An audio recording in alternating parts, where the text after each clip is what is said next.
Well, hello and welcome to Topcast for episode 101 for a somewhat more informal format today, an Ask Me Anything episode.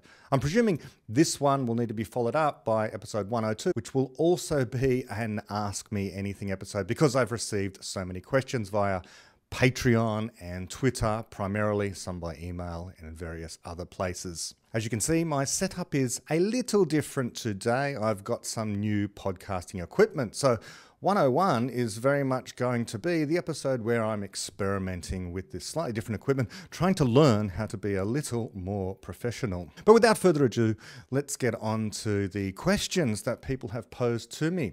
And I'll be treating the Patreons with the respect they deserve. Thank you to all of my Patreons for your support over these last few years. And first among them is Amaro Kobeli. And thank you in particular to Amaro, not only for his patronage, but also for providing some of the excellent design work that I'll be using over the coming few episodes. And Amaro's question is, I would like to hear your take on the cultural beginning of infinity that, according to David, started during the scientific revolution. I don't think that I understand why he places the start of open-ended knowledge creation at that point in history rather than earlier or later. The dating seems easy to vary to me because I do not understand what precisely made this period so distinct from what came before. Why anatomically modern and presumably creative humans failed to make significant progress for hundreds of thousands of years indeed seems like something in need of an explanation. However, could it not be possible that cultural beginning of infinity was somehow much earlier than during the Enlightenment, and it just took a while for the compound interest of knowledge creation to start making large leaps like we see them in the modern era? After all, for all their primitive ways, Europeans and Chinese during the Middle Ages did possess at least some significant knowledge that isn't found in hunter-gatherer cultures, like the building and maintaining of cities, for instance. The way David talks about static versus dynamic cultures almost seems like he suggests that there is a tipping point between the two akin to the melting point of water, where cultures past this point, liquid, may still get more dynamic, hot in this analogy, but they are somehow fundamentally different from static, frozen societies. How can we conceive of this tipping point? How can we know where and when it happened, and how to cause it again should we ever fall back into staticity? Great question. So I think that it all comes down to this concept of a tradition of criticism. David does talk in the beginning of Infinity about the various mini-enlightenments that happened over time. The Medicis in Florence, for example, but most notably, of course, in ancient Greece, in Athens, there was a mini-enlightenment. There was a time there where people had a kind of tradition of criticism. In other words, everything was up for grabs, more or less, certainly more than in the hunter-gatherer tribes that were mentioned there, where in Greek society, in Athenic society, we should say, people were willing to criticize each other's ideas, and we had a flourishing of philosophy and mathematics and so on and so forth, political institutions. That was all stamped out by the Spartans, obviously, during the war, and that Enlightenment ended. Our Enlightenment is different because it so far has persisted. It has been robust and resilient. So it's certainly not easy to vary. This tradition of criticism that began during the scientific revolution, somewhere around the 1600s, 1700s, something like that, leading into the Industrial Revolution, is not an arbitrary point in history. Yes, there was gradual, very gradual improvements in these static societies that pre-existed the Enlightenment societies, the societies in the West. But as David says, there is no perfect example of either a static society, which would be a society that makes zero progress whatsoever, and a perfectly dynamic society, which is making progress as rapidly as physically possible, something like that, or better thought of as one in which there are absolutely no anti-rational memes in that society whatsoever. But even in our dynamic society, the fastest growing, most stable dynamic society that has hitherto ever existed, there are still many anti-rational memes in the minds of individuals and culturally pervading our society and the way in which we are able to undergo rapid progress over time. So why did, as Amaro says there, anatomically modern and presumably creative humans fail to make significant progress for hundreds of thousands of years? Yes, that's explained in the beginning of Infinity precisely for the reasons that you hint at there, which is they existed in a static society. What is a static society? A static society is one which is governed largely by the existence of anti-rational memes, which tend to reduce the capacity of people to even begin to think outside the box, so to speak, to begin to question the authorities, to begin to question the way in which things are done traditionally. They are inculcated with a certain way of thinking, and in particular, they're inculcated with the idea that you should defer either to the authorities or you should simply reenact the way in which your society teaches you to live year upon year, generation after generation. In these societies, there is no questioning of the norms.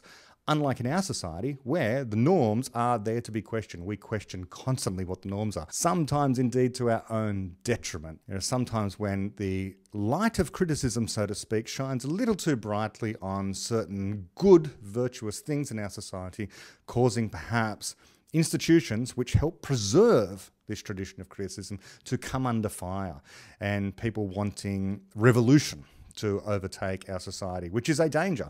It's a kind of criticism of the way in which good institutions work. So our kind of criticism, so far it hasn't caused too much damage to our Enlightenment tradition, but it could. Criticism can always turn itself in on a tradition of criticism. As for tipping point, I think it would be almost impossible, but perhaps not impossible. This is a topic for historians of optimism or historians of the traditions of criticism. So there's certainly some avenues here for anyone who's interested in history to explore this particular question about when the tipping point was, if indeed there was an actual tipping point. There are many that we can talk about. We can talk about Galileo's emphasis on using sementi, trials, experimentation in order to test ideas about physical reality. So certainly that is a tipping point. Is that all that you need? No, you need more than that. The Royal Society saying, take no one's word for it. So a rejection of purely looking at the authorities. The tradition of criticism, I think, continues to be itself improved over time. So there wouldn't be a single one tipping point. I don't think it is easily comparable to something like a phase change of liquid into gas or something like that, because, of course, that happens at a very specific, definite point in time. And a tradition of criticism can continually be improved, and so I imagine that it is something that is more continuous than that. It starts off slowly, it begins to ramp up, and it continues to ramp up through to today when we figure out more interesting, better ways to create knowledge more quickly. So I hope that answers Amaro's question. Okay, after listening back to question 1 for editing purposes, without really going into how the sausage is made, let me just say I need to put a pop filter there, maybe move away from the microphone a little bit. Let's try number 2. Question 2. From Mart. Hi Brett, here is my question. What's the reason children seem to be able to learn certain things much easier than adults? I think Steven Pinker once mentioned an age limit on learning new languages fluently. In chess, the general rule is that you have to start young to become, say, a grandmaster. Given explanatory universality, I guess these limits cannot be hard limits, but what explains this pattern? P.S. Happy to be a supporter with all the great content you put out. Thanks. Well, thank you, Mart, of course, for being a supporter of mine. I think, firstly, the common understanding of what's going on is that people's brains simply get older and slower and filled up with facts, and so therefore they don't have as much memory space left. Who knows about that? We don't know enough about the brain to know whether or not that's a factor. But with explanatory universality, what we can say about the software running on the brain that is the mind is that it is possible. It is absolutely certainly possible for any person who is older to learn and do whatever any younger person can. Now, why don't they? What is this pattern, as Mart says there? I think it's two things possibly related. One is hang-ups, and hang-ups is just this idea that you gradually learn over time these bad lessons from school, from wider culture, that you can't do a particular thing. I know I have them, for example, exactly in the case of languages. I feel as if I can't get a handle on, learning Korean, which is what I've tried to do for some years now. There's a certain level of embarrassment that comes with being older and trying to learn languages, hang-ups of that kind, that young children simply don't have. They haven't learned to be embarrassed by trying to make these new funny sounding noises coming out of their mouth. But older people do. Any English speaker who at the age of 30 tries to learn Mandarin understands this feeling. There's a certain amount of embarrassment in trying to make these sounds and not come off sounding foolish, and you think you're sounding foolish. So that's one thing that's going on. That's absolutely one thing that's going on, just hang up. So it's the bad ideas that are preventing us from learning as quickly as what young people do. I would say that's the main reason, and it has nothing to do about the physical structure of the brain, the fact that the brain itself anatomically is changing in some way. I'd say that's a minor issue. And if we could get over the hang-ups, you'd be able to learn things as fast as any child. The other thing that's possibly related is simply interest. People figure out what they're really interested in, and they tend to get bored of things ahead of time because they know, I'm not going to be interested in that thing. Young people don't yet know what they're not interested in, and so everything seems interesting. So they'll try and learn absolutely anything at all and figure out over time, that's not particularly one of my interests.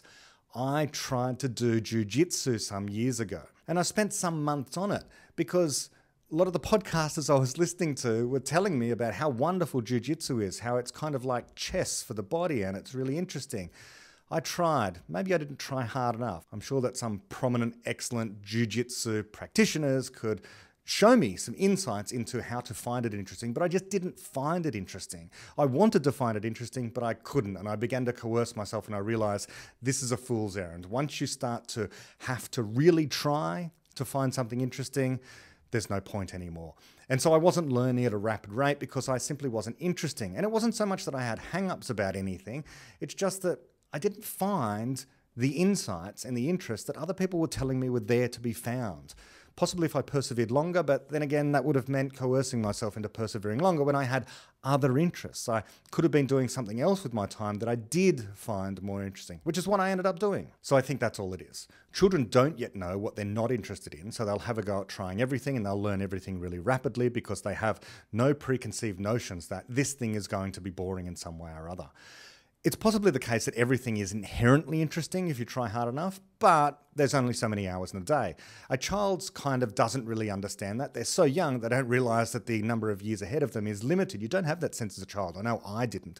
And so you just tried to learn everything. So that's one thing. You don't know what you're not interested in. And the other thing is, as I said, hang-ups. You begin to think, you can't do that. That's too hard.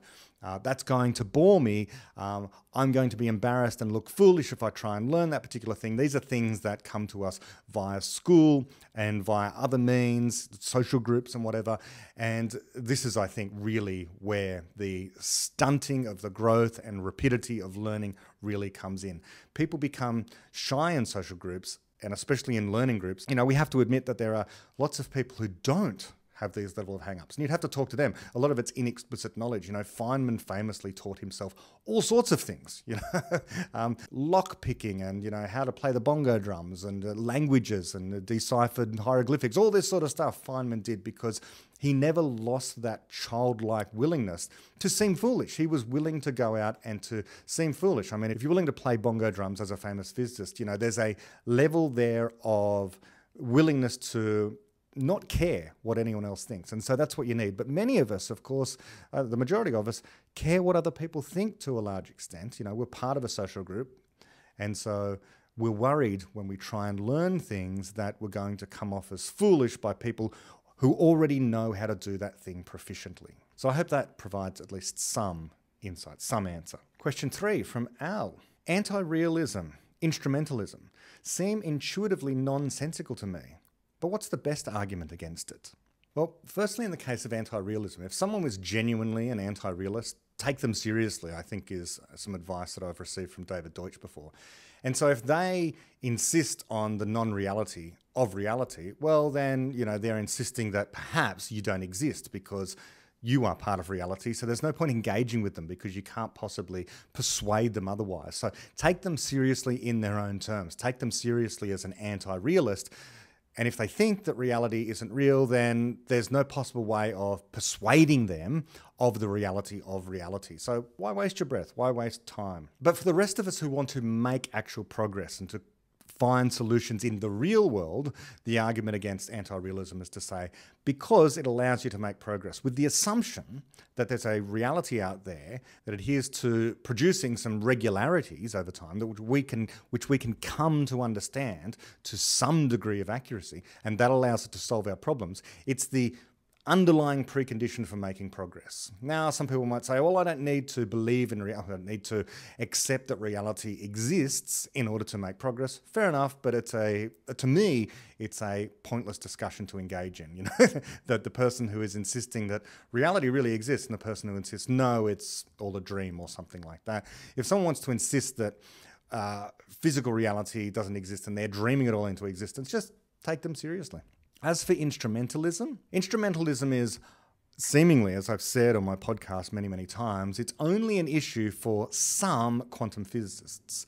It's not an issue for the geologists. It's not an issue for the ornithologist or the geographer or the historian or the political scientist, or name anyone engaged in any activity ever, except for certain very rarefied quantum physicists. They're the only ones who care about this particular thing. Instrumentalism is this claim that the only purpose of a scientific theory is to make predictions. That's all. You don't need to explain the underlying reality. And in fact, the underlying reality cannot be explained. Now, why do they think this? Because of bad philosophy. Why do they have this bad philosophy?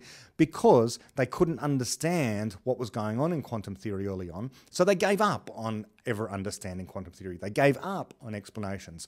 And so they said, we can predict the outcome of experiments, but we can't understand why the outcome of the experiment is that way. So let's just say that that's all we're going to do.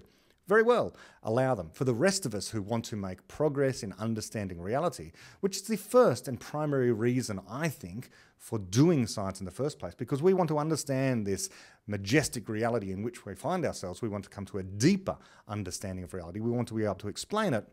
That instrumentalism is not a route to that. It's not a route to that more spiritual side of science in coming to appreciate the beauty of the complexity around us. And prediction is only a small part of this exercise, of this entire project anyway. So the best argument against instrumentalism is we want to understand reality. And for anyone who wants to understand reality, there is a complete and utter poverty in instrumentalism. Instrumentalism is not going to allow you to understand anything. All it's going to do is to allow you to predict the outcome of a particular experiment. But outside of quantum theory, who cares about that? But, you know, even a committed instrumentalist has some explanations that they're willing to take on board. It's just that they partition off a certain part of the scientific enterprise from explanation. In other words, they will have an explanation for how the apparatus works. You know, so you look at the twin slit apparatus, they will say, well, what the twin slits do is they block light everywhere except for the two slits in that area. And they'll have an explanation for how the light source works, how it produces photons by increasing temperature or whatever. So they'll have explanations for just about everything except for the outcome of that particular experiment. So everywhere, the instrumentalist, the committed so-called instrumentalist, will have explanations in their personal life, for every other area of science, for history, for anything at all you ask them about, except for specific experiments in quantum theory. So an instrumentalist is never really an instrumentalist. They're just an instrumentalist about a particular thing that they're too afraid, one might say, of being committed to realism about. Because in the case of quantum theory, which is the only time this comes up, you either have to go for the realistic explanation, that the universe is stupendously greater in terms of its physical constituents than what we can observe. In other words, there exists a multiverse. Either you go for that, which sounds a little bit crazy, but it is considerably less crazy than saying there is no explanation, or consciousness has some effect on physical reality, something like that, via the quantum realm. So hopefully that helps. Okay, so I am up to question 4, and my rate of answering leaves something to be desired. Unless we persevere. From Phil.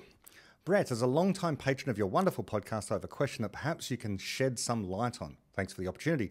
Page 217 of The Fabric of Reality contains David's famous challenge to those who still cling to the single universe view, explain how Shor's algorithm works. when Shor's algorithm has factorized a number containing 10 to the power of 500 or so times the computational resources that can be seen to be present, where was the number factorized? My questions are simply, 1. Is David referring to Bennett's minimum energy of computation when he talks about the computational resources that are seen to be present? And 2, such a capability in a quantum computer would be a clear demonstration of quantum supremacy, which may be nascent. How would the single universe hypothesis explain it? And I also asked my Patreons just recently if they had any further questions to get back to me, and so Phil's written a follow-up. He says, since you asked, here is an elaboration to my question. Does David's specific challenge in The Fabric of Reality to explain what we today call a demonstration of quantum supremacy using Shor's algorithm without invoking the multiverse rely on Bennett's minimum energy of computation? If not, what then? And has David weighed in on whether any of the current crop of quantum computers are poised to demonstrate quantum supremacy in this way? The last one first, I don't know. I don't know if David has weighed in on whether any of the current crop of quantum computers are poised to demonstrate it. I don't think we know. I don't think anyone knows, to be honest with you. I have limited understanding of the state of quantum computation right now. I have some limited knowledge of a specific kind of quantum computer that is being developed at the University of New South Wales. I'm not involved in it in any way. I just happen to have been out there. I've read about it more than any of the other kinds of quantum computers that are out there. And all I can say about it is they're making progress, but it is limited at the moment, okay? And, for a whole bunch of engineering reasons, it's extremely difficult to stop these qubits from decohering, from the information from the outside leaking into the computer. And so there are significant engineering challenges for that particular kind. I don't see that the other models that I've hitherto heard of are demonstrating anything like quantum supremacy is supposed to be this idea that one day there'll be quantum computers that far exceed the capacity of any classical computer to do particular tasks. What we're really after, of course, is a universal quantum computer, the quantum computer that can do everything that David's original theory said that it will be able to do, namely everything that a classical computer can do and more, much faster. I, of course, hasten to add that the repertoire of computations, the different kinds of computations that a normal classical desktop computer can in principle perform, is identical to that of a quantum computer. A quantum computer can't do more different computations. It can just do some of them magnificently much faster because, as David says, it's a different mode of computation. It's a different way of computing things, using the resources in these other universes. Now, as to Phil's first question, is David referring to Bennett's minimum energy of computation when he talks about the computational resources?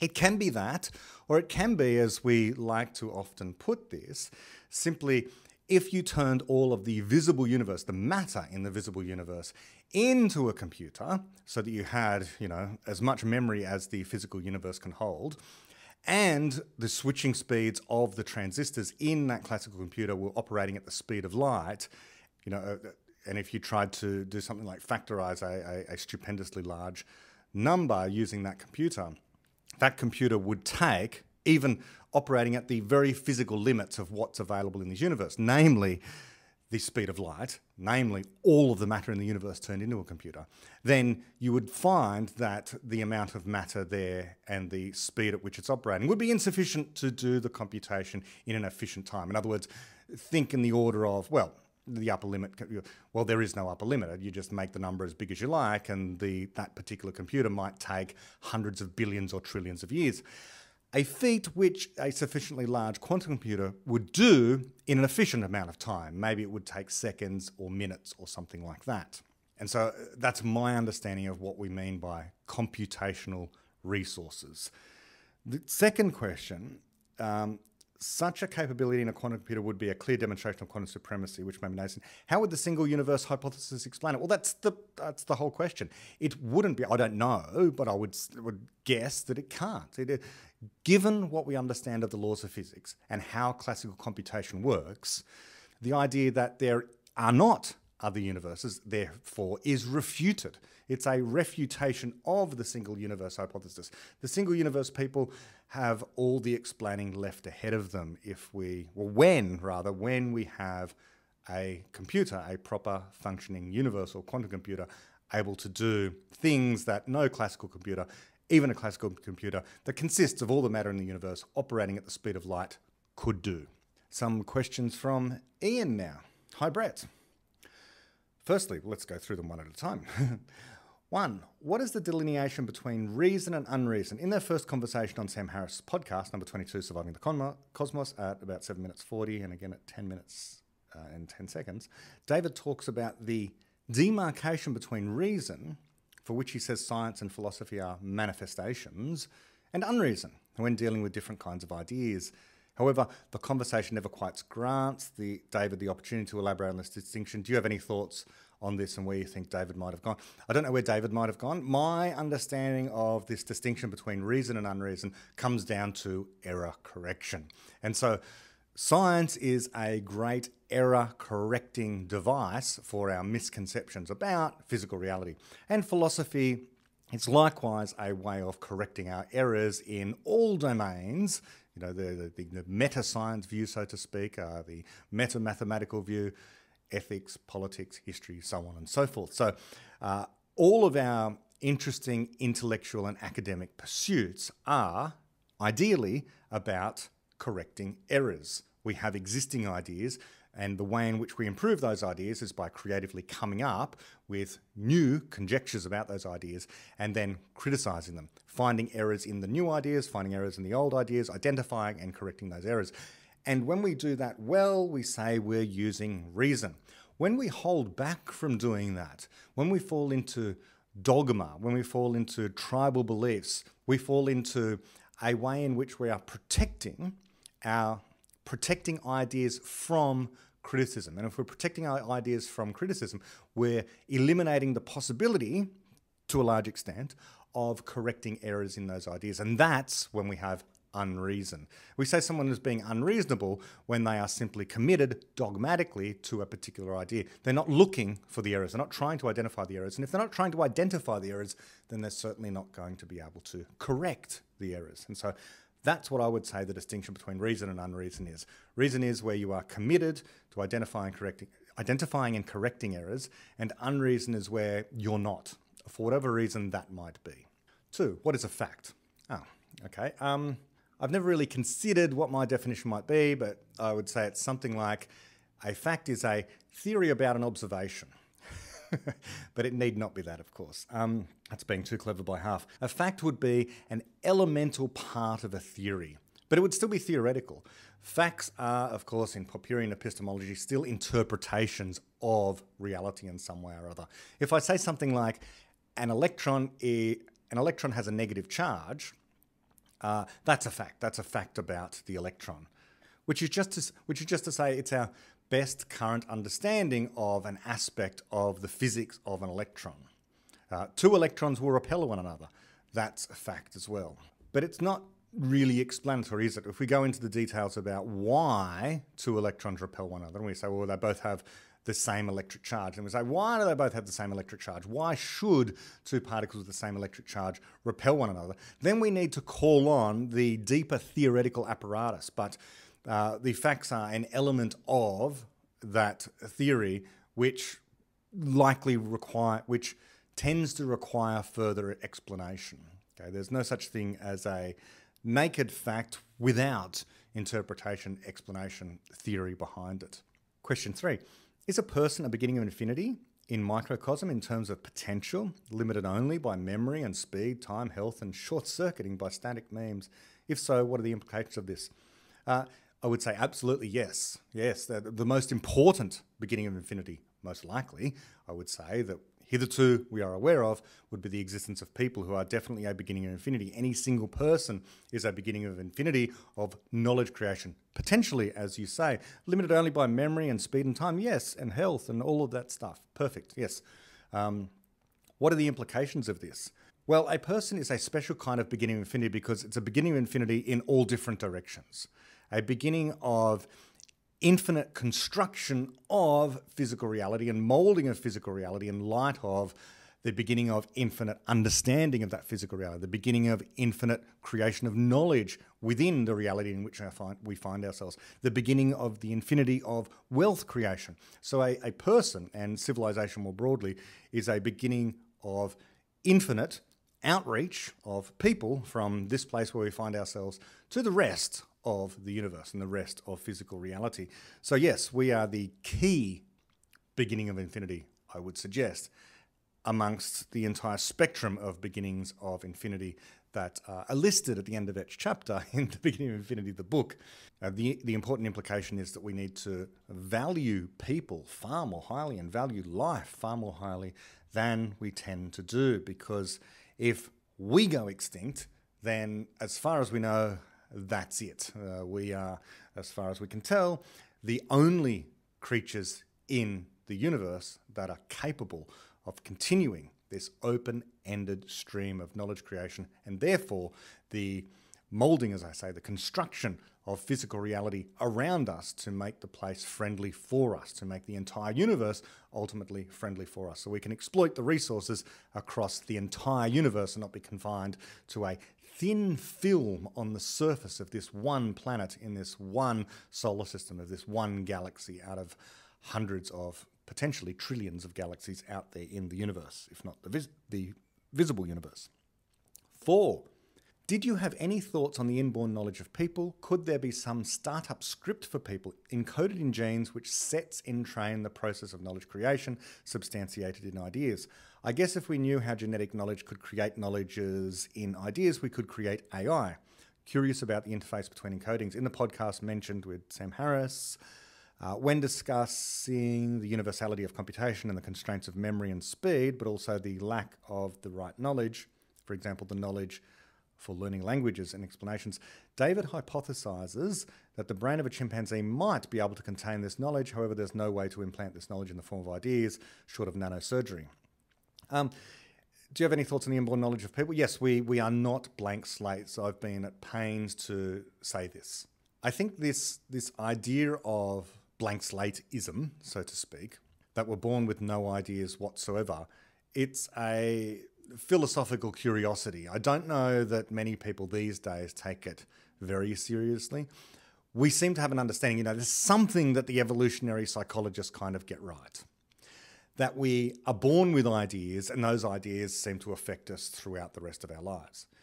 There's no one on our side of the ledger, I think, in the Popperian community that follows the work of David Deutsch that would dispute that. But there's been some claims over time that we do dispute this idea, that we're born with certain ideas and these ideas can have effects over time. We agree with that. The difference is between that stance, which we all agree on, and the stance that says you can't therefore change your mind about these ideas that you're born with, that these ideas determine necessarily your behavior in some way or other, that you're born thinking a certain thing and therefore you can't change your mind about it. That's completely false. That's completely false in all sorts of trivial ways.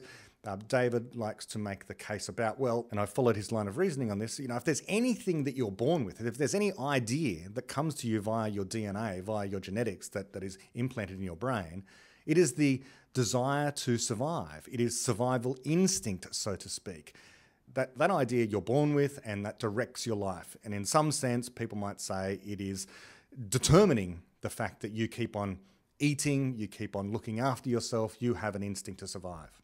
Right. But people routinely override that survival instinct. They commit suicide, okay? In the sad case, in the evil case, suicide bombings are a thing. So although there are ideas that we might be born with, that's not to say we can't change our mind about them. We're born with apparently the instinct to eat, but people become anorexic, people go on diets. It doesn't matter what the idea is that you're born with, you're not determined to necessarily slavishly follow that idea like an animal is or like a computer programmed or a robot programmed to do a certain thing is. We are not so programmed. We have a creative algorithm running in some way, shape or form on our minds, which enables us, even when we have an idea that comes to us perhaps by our genetics, perhaps we're able to reflect on that idea, criticize that idea, and in fact reject that idea. No matter how strong that idea is. Sometimes it's hard. We admit that. Sometimes it's hard. People are born with, so we're told by the nutritionists and so on, a strong desire to consume sugar and fats because, you know, we evolved in the savannah, and so our body craves these particular things, apparently, so we're told. But people routinely are able to give up sugar and fat. And so what do you say about those people? What do you say about the super fit people of the world who give up sugar entirely and who run marathons, who are extremely fit and all that kind of thing? Were they born without that desire? No, they got over it. Okay, so the mind is more powerful than the body by demonstration of some people. Now, some people have less determination, less discipline, less ability to find fun and enjoyment in actually overcoming the desire for things like sugar, drugs, alcohol, fatty foods, unhealthy lifestyles, and so on and so forth. We here, in our worldview, think that that's always possible. It doesn't matter what the issue happens to be. Sometimes it's extremely hard. Sometimes it's so hard, and I think if you go to the Do Explain podcast and you listen to Michael Golding, the psychiatrist who is schooled in the worldview of David Deutsch to a large extent, he has this vision, as many of us do, that yes, sometimes there are aspects of the mind which are very difficult for people to overcome the negative aspects of. Some people suffer from depression. Some people suffer from what might be called mental illnesses. I have a bit of an issue with calling it a mental illness, but certainly hang-ups, problems, emotional disturbances, so on and so forth, that are very difficult to think their way out of. And so they might, for a time, need something like medication to help dampen down some particular ideas, some sensations, some emotions, and so on and so forth. I have no problem with that whatsoever. But in practice, although it might be hard, in practice, many times mere talk therapy might not enable a person to get over certain thoughts they have that they might have been born with. Indeed, in principle, it must be possible. In practice, we don't always know how, is what I like to say. As for the chimpanzee, I don't think there's actually a question there that you asked. So I'll pass over that in silence. Question 5. What do you think about monopolies in markets? I think they can only possibly exist in a situation where the government gets involved. Otherwise, they don't exist. They're chimeras. People talk now about things like Google being a monopoly, and so perhaps the government should get involved and regulate Google or something like that. I think that's completely and utterly false. Even if a particular provider of a service or good has the majority of the market or even all of the market. Let's presume, and it's not the case, we have things like Bing, but let's presume Google did control all searches. There's nothing that can stop another company from coming along and creating a search engine. Nothing at all. This is the history of what's been going on, by the way. Of course, on the internet, anyone who's been watching these things relatively closely, is that things do get overturned. Things that we think are there forever and a day tend to just go by the wayside. If Google has a majority of the search engine market because it's providing a good service that people want, and although a whole bunch of people might complain about the fact that Google is curating its searches in such a way that might be politically biased, if that political bias got so bad as to be something that people simply couldn't tolerate, then those people who can't tolerate that should move to Bing or start their own search engine. This happens all the time. What's that? The famous case of it wasn't exactly monopolies, right? But Microsoft had Microsoft Explorer shipping freely with its versions of Windows. And people complained, and the government got upset that they were freely giving away software, freely giving away Microsoft Explorer, because that apparently was going to lead to a monopoly in the kind of web browser that people were using. How many people use Microsoft Explorer now? But this led to all of these issues with the US government getting involved in the business of Microsoft, breaking up the company, telling them that they couldn't have the web browser shipped with the operating system. a ridiculous requirement of the US government in retrospect, because no one now uses Microsoft Explorer at all anyway. And besides, now what happens when I buy an Apple product, which I do have, I have Safari shipped with it, effectively free. It just comes along for the ride. But I don't have to use Safari. I can use Chrome, I can use Firefox, I can use other web browsers as well.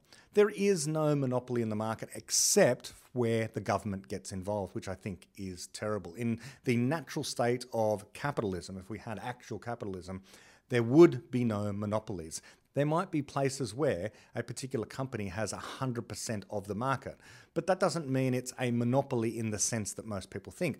Every time a new invention comes out, a new creation, by necessity, that's a monopoly. I'm not sure, but for argument's sake, here's my Apple Watch here. I think Apple were the first to bring out a smartwatch, weren't they? Now, if they were, I can't remember the history of this, but let's say that they were. Does that mean that at the moment at which the first lot of these Apple Watches roll off the production line, that Apple therefore has a monopoly on smartwatches? In a sense they do. They're the only ones selling them because they are the first ones to have invented, created, marketed and sold the Apple Watch. But what happens? Well, Samsung quickly emulate what Apple are doing. Garmin quickly emulate what Apple are doing. All these other watch companies start emulating what Apple are doing and providing a similar service, cheaper in some cases, maybe preferable in some cases for other people. The rest of us just like Apple products, and so we stick with Apple. But this is what goes on. I mean, people who aren't involved in business, like the government, shouldn't be inserting themselves into businesses where they don't really understand what's going on in the first place, especially in tech. Tech's the greatest example of this. How many politicians understand tech? Very, very few.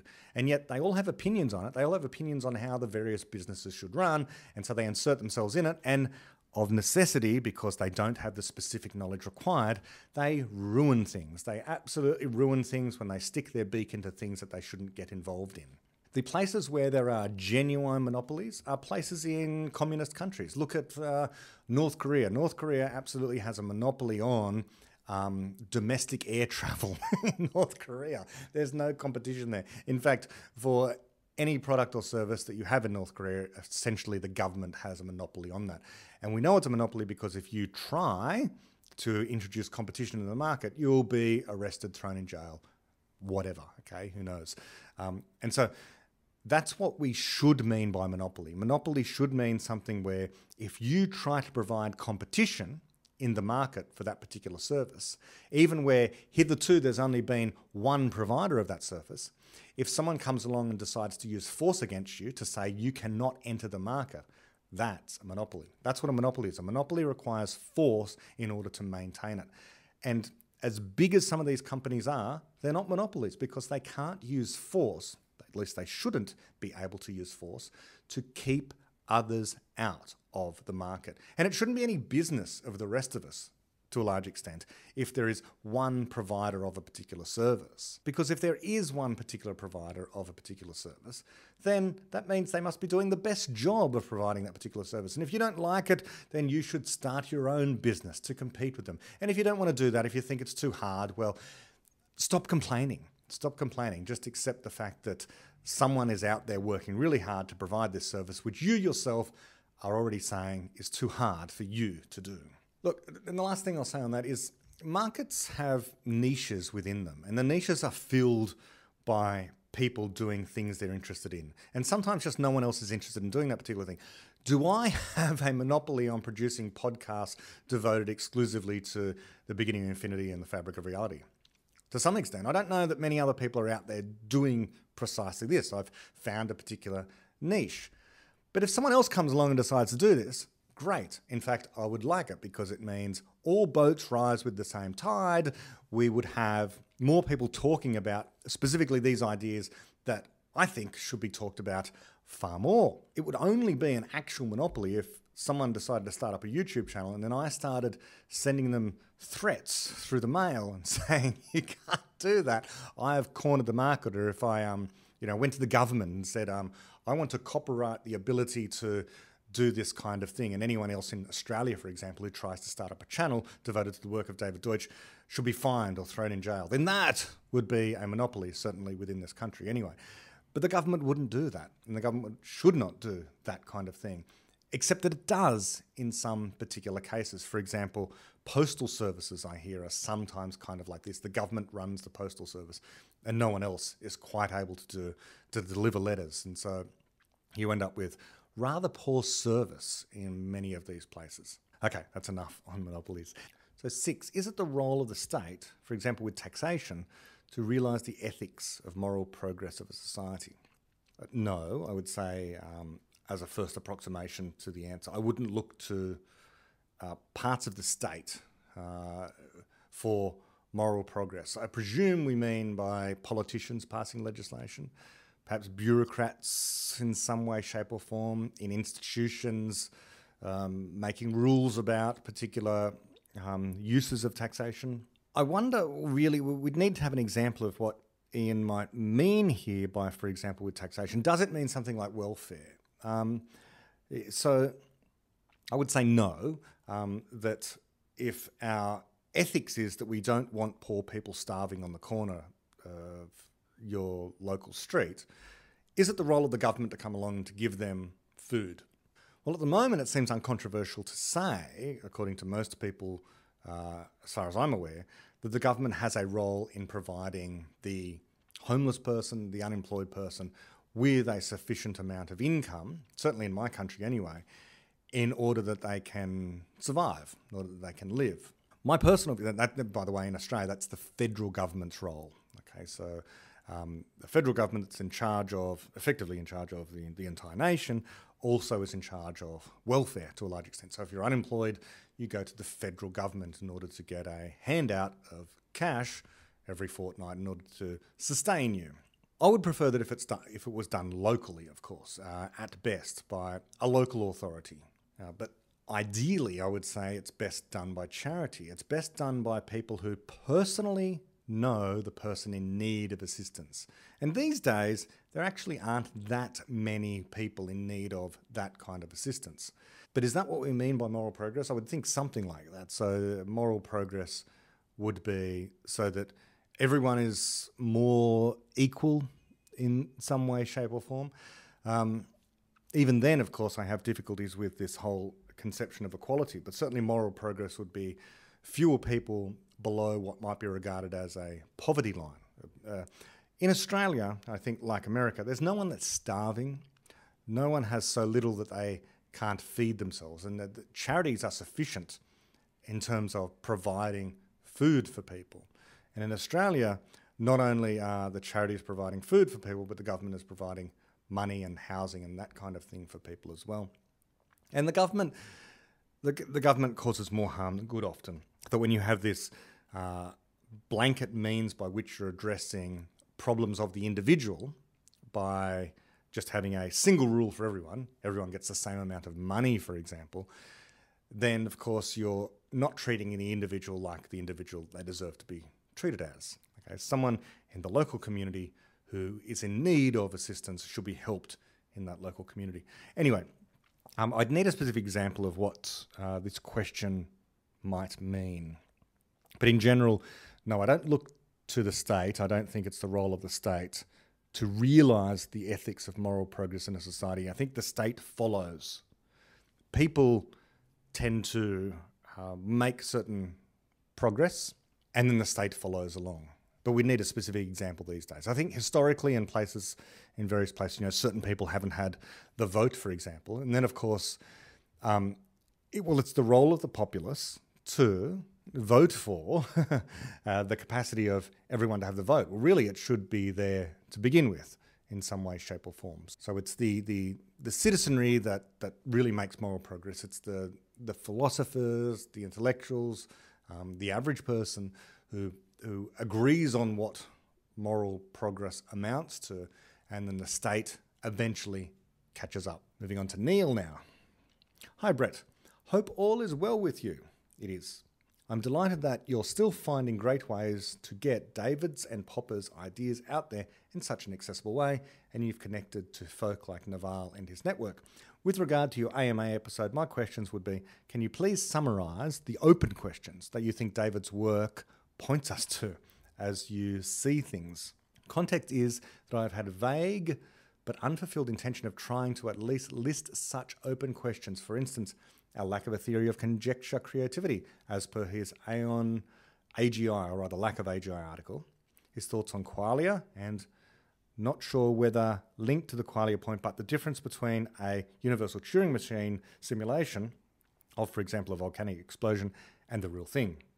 My reason for asking this question is that one of your listeners may be inspired to solve some or all of the open problems. Good questions there, Neil. Well, look, the open questions that David's work points us to are in all directions.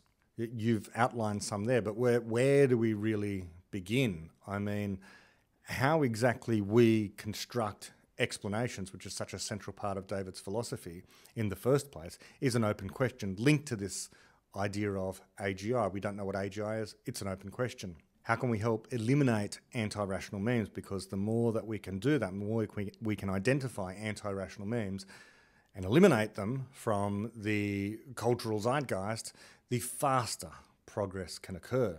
What is qualia? Okay, these things are all tied up. The difference between a universal Turing machine simulation of a volcanic explosion and the real thing, well, that's an easy one. I mean, because a volcanic explosion is purely a physical thing. It's not an abstract thing. And so the difference is one consists entirely of the matter that is spewing out of the volcano, and the volcano itself, it's all made of matter. And the simulation consists of no matter, but rather it's an abstract thing that can be instantiated in any of a number of different physical substrates, unlike the volcano, which is just one physical. It is the physical substrate. That's what it is. It is nothing but the physics, right? There's no abstract aspect to a volcanic eruption. But the simulation is, well, essentially all abstract. The other open questions, I suppose, are things like, solving aging. I know it's only orthogonally related to what David talks about, but we can be immortal. It's an important problem to try and solve, that this question of why it is that people decay and eventually come to the end of their life, that's just a series of open questions, each of which, if only we could solve them, would enable us to be immortal. How can we make more rapid progress? How can we deal with the problems of tomorrow without becoming fixated on the problems of today? I think that's a real problem for civilization right now, that we identify particular problems, we become fixated on them politically, and therefore fail to create sufficient wealth now for what we might discover tomorrow is the really pressing problem. I think in particular we've seen that with climate change and with COVID. Yes, both important problems that we should deal with, but we seem to be throwing all of our wealth eggs into the one basket to a large extent, and focusing a lot of our knowledge creation and attention on those particular things, causing global anxiety about those things. Meanwhile, who knows what's around the corner? Who knows, as I like to say, bubbling beneath the deep blue sea or about to come from the dark black sky? We don't know. And are we ready for the unknown? We could be more ready for the unknown by having more and more wealth, but at the moment there seems to be a great thrust of people politically pushing for less wealth, less rapid wealth creation in a whole bunch of ways, and less freedom in a whole bunch of directions as well. The two things, wealth and freedom, that we need in order to prepare for an unknown tomorrow. So being fixated. So how do we stop being fixated? How politically and civilizationally, how do we stop being fixated on the known problems and become more concerned about the unknown? Because if we're concerned about the unknown, then, well, not anxious about the unknown, but just concerned about what tomorrow might bring, such that we focus on creating wealth and rapid progress today, rather than slowing down progress because we think that might be a solution to a particular known problem, namely something like climate change, that we're concerned about the constituents of the atmosphere which might cause local changes to coastal cities and so on and so forth, okay, and weather events that we might be concerned about. That's a very parochial concern.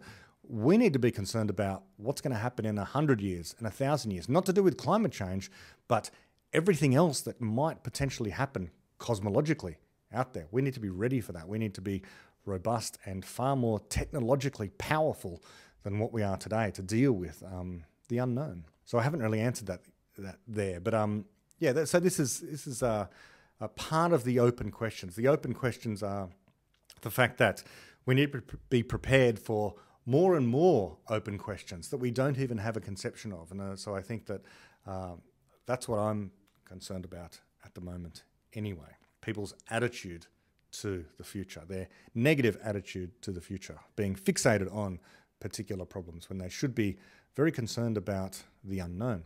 From Thomas Schuler. Hi Brett, I hope you are doing good. Cool idea with the AMA. One question from my side. Could you please elaborate your view on the simulation argument? I think Deutsch mentions it somewhere as missing the point, if I remember correctly. I interpreted this statement as if it kicks back sufficiently, the substrate doesn't matter, and what remains is more of a spiritual nature. I appreciate the argument as an example for a theology which I can remain agnostic about compared to standard issue theologies which disagree with the facts of our reality, especially in terms of the concept of a benevolent God. I'll be interested in hearing your take on the argument. Have a good day and thanks for your insights. Thanks, Thomas. Yes, I agree with you that this brings up ideas of theology, God, the supernatural. Luli Tannett has called it supernaturalism. I think she might have got it from elsewhere. But this is the idea that once people become atheists, they reject traditional religion. So they reject God, they reject magic, supernatural stuff. There is a species of people, especially public intellectual, who then go on to embrace something equally mystical to a large extent. And something like the simulation argument is kind of like that. Of course, it's couched in this language of computers and technology and physics, but it's not really about physics. It's not really about technology, because the claim is that our universe is simulated within some other universe which might very well would obey different laws of physics, that we're running on a computer which instantiates particular laws of physics. So who knows what the laws of physics are like in the universe where the computer on which our simulation is running is like. I don't know. This comes from Nick Bostrom, right? Let's just go through the simulation argument. The simulation argument says that at some point in the distant future, we will have the capacity as a species to simulate entire universes within a computer, okay? Maybe a quantum computer of the future. And if we do so, then inside of that computer at some point, especially if that computer is running a simulation that is, operating at processing speeds much, much faster, so the time is evolving much, much faster inside of the simulation, that inside that simulation will be produced life, which eventually evolves into intelligent creatures who will then invent computers on which they will simulate universes, which themselves contain intelligent people who are able to simulate universes within which you find intelligent people able to simulate universes, and so on. You have this fractal, exponential increase of the number of simulated universes. And so by this argument, we find ourselves in a universe. And by the simulation argument, shouldn't we expect, as a matter of probability or something like that, that we are in a simulated universe? No. This is exactly equivalent. It's exactly equivalent to, and I've never found why people are enamored by that particular thought experiment over something like, well, you're dreaming right now, or you're living in the Matrix. In other words, solipsism is real in some way. You're the only thing that exists, everything else is a dream. None of these can be falsified. I don't think any of them are particularly interesting. And all of them postulate the existence of an entity that we do not have access to. Okay? In other words, a reality beyond what we have access to via the methods of science. So there's no point worrying, because we can never possibly gain access to this thing. You might very well wake up out of your dream, in which case all of reality as you've hitherto known it vanishes, and you wake up out of your dream into the new reality, okay, if indeed you're dreaming. We can't rule that out. It's not a good explanation, because it's infinitely variable with, you're a figment of someone else's imagination. You don't really exist, and when they wake up, you'll disappear as well. Or that two people are dreaming this thing simultaneously. A simulation argument is just like this, that all of reality might disappear if, the simulation is turned off at some point. But it's no different to me than, belief in God, taking this seriously. God is this thing that we can barely comprehend. We might postulate the existence of God, but God is omniscient, knows everything, has a mind, if mind is the right word to use, that is beyond our comprehension. Very well. There's not much point arguing about a thing that we can't begin to comprehend beyond knowing that it exists.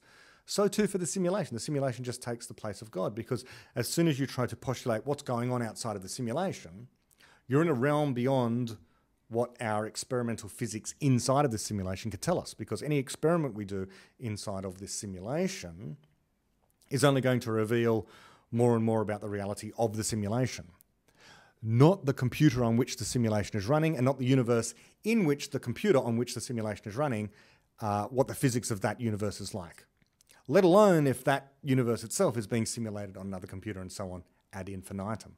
It's just one of those things that I presume people sitting around campfires, drinking beers, get into talking about. It's, to me, now having talked about the varieties of these different supernatural explanations, none of them are particularly interesting, because they all collapse into the same thing of you can't understand things beyond the simulation. But I might just say, I think Paul Davies might have mentioned this in the Goldilocks Enigma, something like that. One of his books anyway, talking about how if indeed we are simulated, then this is a simulation, then there will be a limit if you continue to probe using particle accelerators, what the smallest particle will be. You'll get to the smallest possible particle, you get to the bit of information that is being simulated. But if it's not a simulation, then there's no reason to think that we need to stop somewhere. It will just be a beginning of infinity, as we think physical reality is. We can only proceed on the assumption that we're not in a simulation. But it doesn't make a difference either way. So my take on the argument is it's a clever argument, but ultimately uninteresting. It doesn't help us make progress or solve any problems whatsoever. From Daniel Anderson. Hi Brett, I love the response videos you do. One about Yuval Harari could be fun. Harari, I don't know much about Yuval Harari. I know he's a historian. I did read his book sitting on my Kindle. What's it called? Sapiens, yeah. So, Brief History of Humankind. Well, what I can remember is, like with many of these books that take a long view of history, they miss what David Deutsch has contributed in terms of meme theory. This idea that what makes the difference between the non-progress and rapid progress is the existence of a tradition of criticism. That the things that are usually pointed to, like, for example, farming and agriculture, that caused progress and a proliferation of people, that certain institutions, political institutions, for example, might have made a difference to rapid progress and so on and so forth. And these are the antecedents that explain how we find ourselves where we find ourselves now, are all aspects of, without ever getting right to the nub of it, aspects of this tradition of criticism, which really is the underlying fundamental difference between ancient tribes and even ancient civilizations and our modern Enlightenment civilization. The difference between slow progress and static societies and fast progress and dynamic societies. Okay, last question from my Patreon. So this is episode 101. I'm going to have to go on to 102. I knew I'd talk for too long. I knew that that given the opportunity to just wax lyrical about questions off the top of my head, that I would tend to be very verbose. And so here we are, well over an hour now of answering questions. One to go from Patreon. Feel free to join my Patreon. Just search for me, Brett Hall, or search for TalkCast Patreon on Google. Follow the links and feel free to contribute and ask me questions. I'm happy to answer people's questions via WhatsApp and various other things as well, depending upon how popular TalkCast gets. But get in early, and I'm happy to converse with people via email and so on and so forth if you're a Patreon. So once I get through this last question, we'll go to episode 102, where I'll answer the questions that were given to me on Twitter and various other forums as well. Might have to do those a little bit more quickly. So the last one of my Patreons to ask questions is from Joe Iman. Hi, Brett. AMA questions. Do you have thoughts on the way the beginning of Infinity has increased in popularity in recent years? Did the book anticipate and explain its own trajectory? In a way, it is a resilient and useful book that contains resilient and useful explanations about resilient and useful information, knowledge. Is the book destined to become increasingly popular? Did David know this when writing it? That's a great question. Insightful, I should say. Now, I'll record this answer and then I'll have to quickly fire off a message to David to ask whether or not I can say this. But I have had this conversation with David because I've talked to him about the fact that it's so hard to get a copy of the beginning of Infinity right now. And one of the issues is, among other things, at the moment, apparently there's a paper shortage. So we've learned. And so the publishers of the beginning of Infinity are unable to physically publish hard and soft copies of the book. So you have to get it on Kindle or audiobook for now.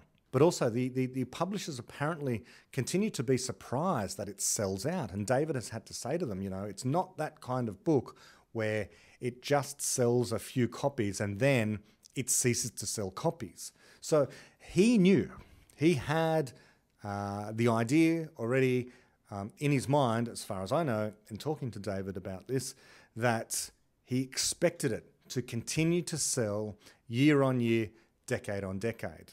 Do I have thoughts on the way the beginning of Infinity has increased in popularity in recent years? Yes, it's expected. It was expected by us, hoped for by many of us who read the book early on. It's a difficult read, yes, as some people have said. Now, I say it's a difficult read because I keep hearing that.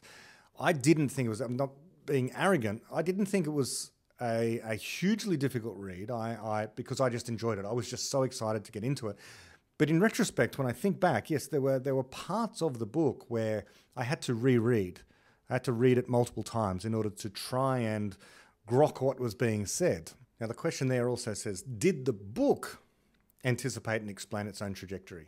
I don't know. I don't recall a passage where it sort of reflects on itself as such. But necessarily, the ideas that it talks about are the only way in which we can continue to survive off into an infinite future. And as far as I know, it's reasonably unique in that respect. Certainly there's been no other book that has had all of these aspects about how civilization can survive and have an optimistic view of how civilization can survive and why the survival of civilization ultimately depends upon knowledge creation, solving problems. And that comes down to the existence of people being central to this whole project and people being the most crucial thing in the universe for the survival of ourselves, absolutely, as the most important thing in the universe, but also anything else we might value, including animals and the planet itself, if that's what you're really concerned about. It's only us and our ability to create knowledge off into the infinite future that at all suggests that that might be possible for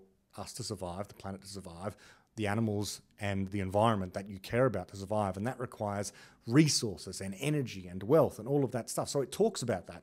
So therefore, it talks in a sense about itself being a catalyst of a sort. Now, at the beginning of Infinity had never been published. Would it eventually have been published? Well, it would need to be. Someone would need to lay down those ideas for society to actually survive off into the infinite future. You know, when you look at even optimistic science fiction, like certain series of Star Trek, let's say, that picture people off into the distant future, it's just assumed that we somehow get there via increased technology. But really, you know, technology is just a facet of knowledge, okay? It's one instantiation of knowledge. What you, of course, need is robust traditions, institutions, ways in which to come to consensus about what to do in order to make decisions. There has to be moral progress, of course. There has to be progress in all areas. There has to be a focus on wealth creation as well. Okay, so and technology is an absolutely crucial, important part of that. But the central thing is ideas, and it's the ideas in the beginning of Infinity that explain what is required. Explain what is required in many chapters in fine detail, and also in broad brushstrokes about everything that I just said. So did it anticipate and explain its own trajectory? Maybe. Yeah, maybe to some extent it sort of implies that these ideas are necessary, and so therefore the beginning of infinity, at least the ideas in the beginning of infinity, are necessary. So it has to be the case at the beginning of infinity, the ideas in the beginning of infinity only continue to increase in popularity. Because if they don't, we're in a mess. We're in dire trouble. If we don't have this optimistic appreciation of people, if we don't have this optimistic appreciation of knowledge creation, of wealth, then we will go the way of the dinosaur. Okay, so this is why this book is so crucially important. Other people need to come along as well, promote these ideas, write books, produce podcasts, put these ideas out there in some way, shape or form, in various different ways and shapes and forms. The beginning of infinity was one of the first, perhaps the most prominent one, that provides this optimistic view of the way in which we can overcome our problems, because the problems are inevitable, but to know and appreciate that the problems are, of course, soluble. They're always soluble. Whenever there is a problem, if we direct our creative capacity towards it, and we have sufficient wealth and energy behind us in order to address the problem, then we can solve the problem. We just have to choose to. So, I mean, why wouldn't it increase in popularity over recent years? And why won't it continue to increase in popularity over the next few years? Because people have an absolute hunger. Our culture, the Western culture, the United States, Europe, Australia, Canada, the English-speaking world, parts of Asia, I would say everyone, humanity, civilization, planet Earth has a hunger right now for optimism because we are saturated in pessimism. We are absolutely saturated from decades of intellectuals running us down as a species, as humanity, as being nothing particularly special, at best. And at worst, saying that we are basically a virus on the surface of the earth. People don't want to hear this. They are hungry for something new. People are hungry for a new view, scientifically informed, philosophically robust, informed by the best way of understanding our place in the universe. As David says, a hub of knowledge creation, a hub of problem solving, a place where, as we like to say, we have the entire rest of physical reality here on Earth, which is unique. On Mars, there is not a simulation of the universe going on. There is not this reflexive way in which the rest of physical reality is being modeled anywhere else that we know of except here on Earth. So we have this special relationship to the rest of physical reality, and in particular to the laws of physics. The laws of physics that govern everything that happens in the universe are being understood in increasingly fine detail here, and here alone, as far as we know, on planet Earth. And so that's what the beginning of infinity tells us. That is, as far as I know, even if you read Karl Popper, you read Carl Sagan, you read any of the great luminaries of science communication over the years, I don't think they quite got to that, but David has. And so it will only continue to increase in popularity over the coming years, which is reason enough for me to continue to do this podcast.